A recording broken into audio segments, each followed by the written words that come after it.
At dinner, my sister dumped wine on me and screamed, "You have until sunrise to get out of my house." My parents cheered. I just smiled, set a key on the table and said, "Then you have 60 seconds. When my sister Belle dumped an entire glass of Cabernet Sauvignon on me at Thanksgiving dinner, the red wine soaked through my white Oxford shirt in seconds. Cold, shocking. The liquid spread across my chest like blood. "You have until sunrise to get out of my house," she screamed, slamming the empty glass down so hard the stem cracked. My parents started clapping, actually clapping. "Well done, sweetie," Mom said, beaming at Belle like she'd just won a spelling bee. Dad laughed, that deep belly laugh he saved for football games in Schadenfreude. About time someone put him in his place. I looked down at my ruined shirt, felt the wine dripping onto my jeans. Then I looked at their faces, all three of them, smiling, satisfied, proud. Belle crossed her arms, waiting for me to grovel, to apologize for whatever imagined slight had triggered this performance. Instead, I reached into my jacket pocket, pulled out a brass key, set it on the table between the turkey and the mashed potatoes. "Then, you have 60 seconds, I said quietly. The clapping stopped. Belle's face twisted from triumph to confusion. "What?" I pulled out my phone, opened a video call I'd prepared 3 hours earlier. Maya's face appeared on screen, my college roommate, now a real estate attorney with Peterson and Walsh, 12 years practicing property law. "Good evening," Maya said, her voice professional and clear. "I'm Maya Peterson, legal counsel for Marcus Chen. This conversation is being recorded for legal purposes. All parties are hereby notified." Belle's husband Donovan jumped up from his chair. "You can't record us. This is private property. This is our house." "Actually," I said, sliding a manila envelope across the table, "it's not." The envelope landed next to the green bean casserole. I opened it slowly, pulled out the deed. "This property, 467 acres including the main house, barn, and 3 outbuildings, was transferred to me 9 years ago by Rose Chen, my grandmother. I am the sole legal owner of this ranch. The deed is registered with Mercer County, has been since October 14th, 2014. Silence. Complete, absolute silence." Dad's face went from ruddy to white in about 3 seconds. "That's impossible." Mom's wine glass slipped from her hand. She caught it, but barely. "Rose left it to you?" "She did. The transfer was executed 6 months before her death. Registered, notarized, filed with the county clerk." I looked at my parents, really looked at them. "You knew. Grandma's lawyer, Richard Morrison, Morrison and Associates, told you at the funeral. Gave you copies of all the paperwork. You promised to tell me when the time was right." Mom started crying, those practiced tears she could turn on like a faucet. "Marcus, you were going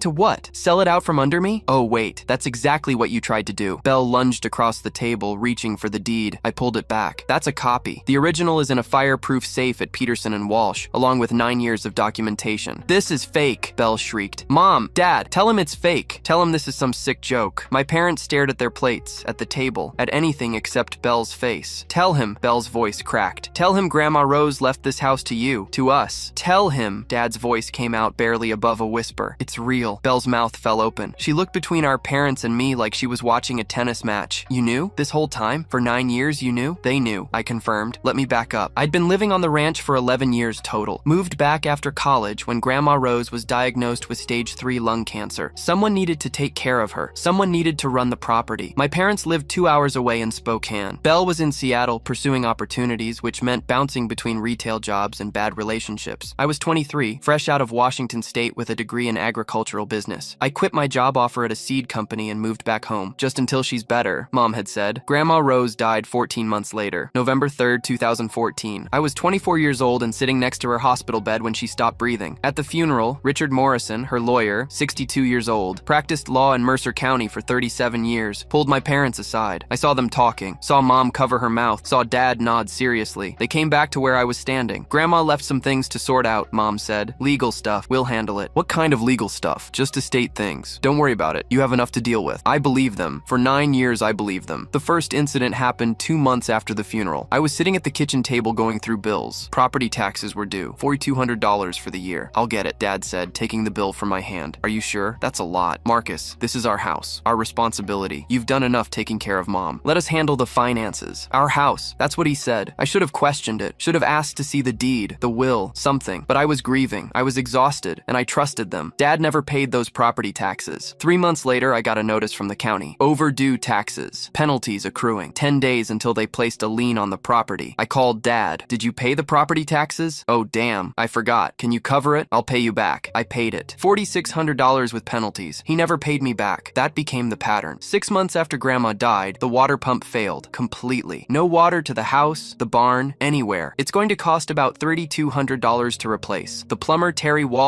Walsh Brothers Plumbing, 20 years in business, told me. Pumps buried deep. It's a big job. I called Dad. The water pump died. Jesus. How much? $3,200. Silence. Then, we don't have that kind of money right now. Can you front it? We'll figure out how to pay you back. Dad, I don't have $3,200. You're working, aren't you? You've got that ranch hand job. I make $17 an hour. Then put it on a credit card. We're good for it. I put it on a credit card. Took me 8 months to pay off. They never contributed $1. The escalations got worse. Year 2, Belle's divorced from husband number 1. She needed a lawyer. Just $5,000 to get started. I'll pay you back when the settlement comes through. I gave her $5,000. The settlement was $85,000. She bought a new car and went to Hawaii. I got a text. Thanks for the help. Year 3, the roof needed replacing. $14,000. Dad said they'd handle it eventually. A leak started in the guest bedroom, then the master, then the kitchen. I got a home equity line of credit and paid for the roof myself. Year 4, Belle's credit card debt. She'd maxed out 3 cards, $12,000. If I don't pay, they'll sue me. Please, Marcus, I'm your sister. I consolidated her debt onto my credit. Took me 3 years to pay off. Year 5, property taxes again, then the septic system, then Belle's car repairs, then Mom's medical bills. Every time, they'd say it was their house, but they didn't have the cash right now. Every time, I'd pay. By year 9, I'd kept a spreadsheet. Every dollar, every expense, every time they'd said they'd pay me back. Total, $127,340. Not $1 repaid. The breaking point started 3 months before Thanksgiving. I was in town getting supplies when I overheard Belle talking to someone at the hardware store. Yeah, we're selling the ranch, she said. It's been in the family forever, but we need the cash. Developers offering $1.2 million. I stopped walking. Your parents must be relieved. The store owner, Janet Mills, owned Mills Hardware for 43 years, said. That's a good chunk of money. Oh, they don't know yet. We're handling the negotiations. Donovan's taking care of everything. My stomach dropped. I walked around the aisle. Hey, Belle. She jumped. Actually jumped. Marcus. I didn't. I was just, you're selling the ranch? It's not. Look, we can talk about this later. Who's the developer? That's not your concern. Belle, who are you selling the property to? She grabbed her cart and walked away. Fast. I called Maya that night. We'd been roommates at WSU. Stayed friends after graduation. She'd gone to law school. I'd gone back to the ranch. I need a lawyer. I told her. What kind of lawyer? Property law. Someone who can pull records. Someone who can tell me what the hell is going on. What happened? I explained everything. The 9 years. The expenses. Belle talking about selling. Maya was quiet for a long time. Then, Marcus, have you ever seen the deed to the property? No. My parents said they'd handle the estate stuff. That's a red flag the size of Texas. Give me 24 hours. I'm pulling the county records. She called back at 11:47 p.m. the next night. Marcus, you own the ranch. What? The deed. Filed October 14th, 2014. Transfer from Rose Chen to Marcus Chen. You've been the legal owner for 9 years. Quote, I sat down. Actually had to sit down. That's not possible. It's public record. I'm looking at it right now. Your grandmother transferred the property to you 6 months before she died. There's a note in the filing. To my grandson, who loves the land. It's notarized, filed, completely legal. Why didn't anyone tell me? That's the question, isn't it? I hired Maya officially the next day. Paid her retainer, $5,000, worth every penny. Here's what we're going to do, she said. We're going to document everything, every conversation, every expense, every lie. We build a case. For what? For whatever they're planning. Because Marcus, if Belle is talking to developers about a property she doesn't own, that's fraud. If she's accepted money for a sale that can't happen, that's wire fraud. Federal crime. Quote, my own family, your own family. For 3 months, I documented everything. Installed a recording app on my phone. Legal in Washington. One-party consent state. I could record conversations I was part of. Started recording every family dinner, every phone call. Every time they mentioned the house or the property or when we sell, I built a case. October came. Belle and Donovan had gotten serious about the developer deal. I overheard them on the porch one night. I'd stepped out to smoke. They didn't know I was there. How much did you tell them we'd take? Donovan asked. $1.2 million. They offered $1.3, but I wanted room to negotiate. And your parents are okay with this. They don't have a choice. They're broke. This is the only way. What about Marcus? What about him? He's been living here rent-free for years. We'll give him like 50 grand. Tell him it's his share. 50 grand? Out of 1.2 million? He didn't pay for any of this. We did. I stood there in the dark, listening to them plan to steal my property and give me scraps. That's when I called Maya and told her, Thanksgiving. We do it Thanksgiving. I spent November preparing. Maya drafted eviction notices. Formal, legal, airtight. I compiled the spreadsheet. Every expense, every lie. 9 years of documentation. I gathered the recordings, selected the most damning ones, had them transcribed and time-stamped. I contacted Richard Morrison, Grandma's lawyer. He'd retired, but he remembered everything. Your parents promised they'd tell you about the deed, he said when I called him. Rose wanted you to know, but she died before she could tell you herself. I gave your parents copies of everything at the funeral. They said they'd handle it. I assumed they had. They didn't. I should have followed up. I'm sorry, son. Can you provide a written statement about what you told them at the funeral? Absolutely. I'll have it to your lawyer by Monday. I also discovered something else. Donovan had accepted a deposit from the developer, $25,000, placed in an escrow account pending sale. sale. Except Donovan wasn't the owner, couldn't legally sell the property, couldn't legally accept money for a property he didn't own. That was textbook wire fraud. I had Maya file a formal complaint with the FBI. White Collar Crimes Division. Special Agent Laura Mendez, 14 years with the Bureau, specialized in real estate fraud, called me 3 days before Thanksgiving. Mr. Chen, we've opened an investigation into Donovan Pierce. If your allegations are accurate, he's committed multiple federal crimes. What happens now? We gather evidence. If there's sufficient cause, we make arrests. But I need to tell you, this will destroy your family. They're already destroyed. They just don't know it yet. Thanksgiving Day, November 23rd, 2023. I showed up at 4 p.m. with a bottle of wine, a pumpkin pie, and a briefcase full of documents. Dinner was tense from the start. Belle kept making comments about freeloaders and people who don't contribute. Mom kept sighing about how expensive everything is. Dad barely looked at me. At 6:47 p.m., right after we'd finished the turkey, Belle stood up. "We need to talk about something," she announced. "As a family." "What is it, sweetie?" Mom asked. "Donovan and I have been working on something. A solution to our financial problems." "What kind of solution?" I asked. "We've been in talks with a developer, Cascade Properties. They want to buy the ranch." Mom gasped. Dad looked shocked. "Good acting. They're offering $1.3 million, Belle continued. "We split it 5 ways. That's $260,000 each." "5 ways?" I said. "You, me, Paige, Mom, and Dad. Paige isn't even here. She'll get her share. The point is, this solves everything. Mom and Dad can retire comfortably. You can finally buy your own place. We all win." "Interesting," I said. "Did you mention this offer to anyone else?" "Like who?" "Like the actual owner of the property." Belle laughed. "Marcus, Mom, and Dad own this place." "Do they?" Dad stood up. "Marcus, don't start." "Start what? Asking basic questions? Like who actually holds the deed?" "This is our family home," Mom said, her voice shaking. "Your grandmother left it to us." "Did she?" "Marcus, you're being difficult," Belle snapped. "This is a family decision." "You're right, it is. So let's talk about it as a family." That's when Belle grabbed her wine glass and threw it at me. Back to that moment, wine soaking through my shirt, the key on the table, Maya's face on my phone screen. "I need everyone to listen carefully," I said. "This conversation is being recorded. All parties have been notified. What happens next is very important." I pulled out the deed, set it on the table where everyone could see. Grandma Rose transferred this property to me on October 14th, 2014, 9 years ago, 6 months before she died. The transfer was executed with her attorney, Richard Morrison. It was notarized, filed with Mercer County. It is public record. I turned to my parents. "Richard Morrison told you about this transfer at Grandma's funeral, gave you copies of all documentation. You promised to tell me. You never did." Mom was crying now. Real tears this time. "We were trying to protect." "Protect what?" "Your access to my property." "It's not like that." "Then what is it like?" Dad found his voice. "Your grandmother was old, confused. She didn't understand what she was doing. She had 2 lawyers present. She was evaluated by Dr. Patricia Wong, gerontologist, 30 years of practice, who signed a statement confirming mental competency. She knew exactly what she was doing." I pulled out my laptop, connected it to the TV. "I want to show you all something. I call it the family ledger." A spreadsheet filled the screen. 9 years of data. Belle's voice came from behind me. "What the hell is that? This is every dollar I've spent on this property in 9 years, while you all pretended it was yours." The numbers scrolled. October 2014, property taxes, $4,200. January 2015, water pump replacement, $3,200. March 2015, tree removal, storm damage, $1,800. June 2015, Belle's divorce attorney, $5,000. September 2015, property taxes, $4,400. December 2015, septic system repairs, $3,100. February 2016, roof replacement, $14,200. May 2016, Belle's credit card debt, $11,800. On and on, every expense, every emergency, every time they'd said they'd pay me back. The total at the bottom, $127,340. "Jesus Christ," Donovan whispered. "We didn't ask you to pay for all that," Dad said, his voice weak. "You didn't have to ask. You just complained you were broke. Then you'd mention the problem and I'd fix it. Because I thought I was helping my parents keep their home. You were helping." Mom sobbed. "We're grateful." "Grateful," I laughed, a bitter sound. "You just dumped wine on me and told me to get out by sunrise. That's how you show gratitude?" Belle's face was purple now. "You set us up. You manipulated us. You've been planning this. I gave you chances. Last month I asked if you'd ever talk to Grandma's lawyer about the property. You said there was nothing to discuss." I swiped my phone. An audio recording started playing. Belle's voice, crystal clear. Asterisk. "The house is Mom and Dad's. Marcus just lives here like a freeloader. He's never contributed anything. When we sell, he's lucky if we give him anything at all." Asterisk. "That was from 3 weeks ago. Family dinner. I'd recorded it. You called me a freeloader. On my own property." I played another clip. Mom's voice. Asterisk. "We can't tell Marcus about the deed. If he knows, he'll kick us out. This is our home. We deserve to stay here." Asterisk. "That was from August. A phone call I'd been on speaker for without them knowing." Dad's voice. Asterisk. "The ranch should have been ours. Rose made a mistake, leaving it to Marcus. He doesn't appreciate it like we do." Asterisk. July. Conversation on the porch I'd recorded through an open window. The room was silent except for the recordings playing. Their own voices, their own words, words, their own lies exposed. You've been lying to me for 9 years, I said quietly. About ownership, about expenses, about everything. I pulled out 2 more envelopes from my briefcase, placed them in front of my parents. Formal eviction notice. You have 30 days to vacate the premises. The notice was filed with the county this morning. It's legally binding. Mom gasped. You're kicking us out? You told me I had until sunrise. I'm giving you 30 days. That's generous. This is cruel. Dad's voice cracked. We're your parents. Parents don't steal from their children. We never stole anything. You stole 9 years. You stole over $100,000. You stole my trust? Belle stood up, shaking with rage. You ungrateful piece of ungrateful? I cut her off. I paid for your divorce, your car repairs, your credit card debt, your groceries. While you planned to sell my land out from under me and give me $50,000 like it was charity, Donovan went pale. How did you? I heard you. On the porch, October 17th. You said you'd give me 50 grand out of 1.3 million. Tell me it was my share. I looked at Donovan. Let the silence build. Speaking of which, tell everyone about the deposit. His face went from pale to gray. What deposit? Belle asked. Donovan accepted $25,000 from Cascade Properties. A deposit against the sale of the ranch. That's good, right? Belle looked confused. That means they're serious. Belle, he accepted money for a property he doesn't own. That's fraud. Wire fraud, specifically. A federal crime. What? Belle turned to Donovan. You took money? It was just a good faith deposit. On a property you have no legal right to sell. Maya's voice came through the phone speaker. Mr. Pierce, you should know that a complaint has been filed with the FBI regarding your real estate transaction. Special Agent Laura Mendez of the White Collar Crimes Division is investigating. You should contact an attorney immediately. Donovan grabbed Belle's arm. We need to leave. Now. Don't walk away from me, Belle shrieked. Belle, we need to go. We need to call a lawyer. This isn't over. Belle screamed at me. You think you can just it is over, I said calmly. You tried to commit fraud. You accepted money for property you don't own. The FBI is investigating. Your options right now are very simple. Cooperate or go to prison. You're bluffing. I pulled out another document. This is my formal statement to the FBI. It includes copies of all recordings, financial records, and evidence of your attempted fraud. Agent Mendez is very interested in your $25,000 deposit. Donovan pulled Belle toward the door. She was still screaming. This isn't over. We'll sue you. The door slammed so hard a family photo fell off the wall. Glass shattered. My parents sat frozen at the table. Destroyed. Why? Dad finally whispered. Why go this far? I looked at the wine stain spreading across my chest. At the cold turkey on the table. At the family that had never seen me as anything more than a wallet with legs. Because you dumped wine on me and called it love. Mom was sobbing now. We didn't mean, yes you did. You meant every word, every lie, every time you pretended this was your home and I was just the help. Where are we supposed to go? Dad asked. I don't know, but you have 30 days to figure it out. That's 30 days more than you were going to give me. Marcus, please, Mom begged. Can't we talk about this? We are talking about it. I'm telling you that you have 30 days. The eviction notice is legal. If you're not out by December 23rd, the sheriff will remove you. This is our home. No, I picked up the deed. It's mine. It's been mine for 9 years. You just forgot to tell me. They left 3 days later. Didn't wait the full 30 days. Packed their things and moved to Spokane to stay with Dad's brother. I helped them load the truck. Didn't speak. Just carried boxes and furniture. As they drove away, Dad rolled down the window. You'll regret this. Maybe. But at least it'll be my choice. The FBI investigation took 4 months. Donovan was charged with wire fraud and attempted theft by deception. He pleaded guilty to avoid trial, sentenced to 18 months in federal prison, and ordered to return the $25,000 deposit plus penalties. Belle filed for divorce 6 months later. 1 year after that Thanksgiving, I was sitting on the porch when Maya drove up. Got something for you, she said, handing me an envelope. Inside was a check. $25,000, restitution from Donovan's case. The court ordered him to repay you for the deposit scheme, plus interest. I looked at the check, thought about depositing it, thought about framing it. Buy yourself something nice, Maya said. I think I'll fix the barn roof, she laughed. Of course you will. My parents tried to reach out a few times. Letters, emails, voicemails, about how they were sorry, how they wanted to reconcile. I didn't respond. Belle sent a 10-page letter about how I'd destroyed the family, how I was cruel and vindictive, how I'd always been jealous of her. I threw it away after the first page. Paige called once, crying about how I'd torn everyone apart. I didn't tear anyone apart, I told her. They did that themselves. I just stopped holding the pieces together. 2 years after Thanksgiving, I was approved for agricultural grants to start a sustainable farming operation. The ranch was profitable for the first time in a decade. I hired 3 employees, paid them well, treated them with respect. I still kept the brass key on my keychain, the one I'd set on the table that night, a reminder not of what I lost, of what I finally found. Last month, I got a letter from Richard Morrison, Grandma's lawyer,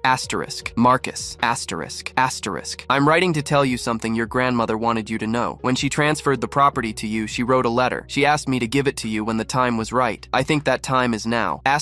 Inside was another envelope. Grandma Rose's handwriting. My dear Marcus.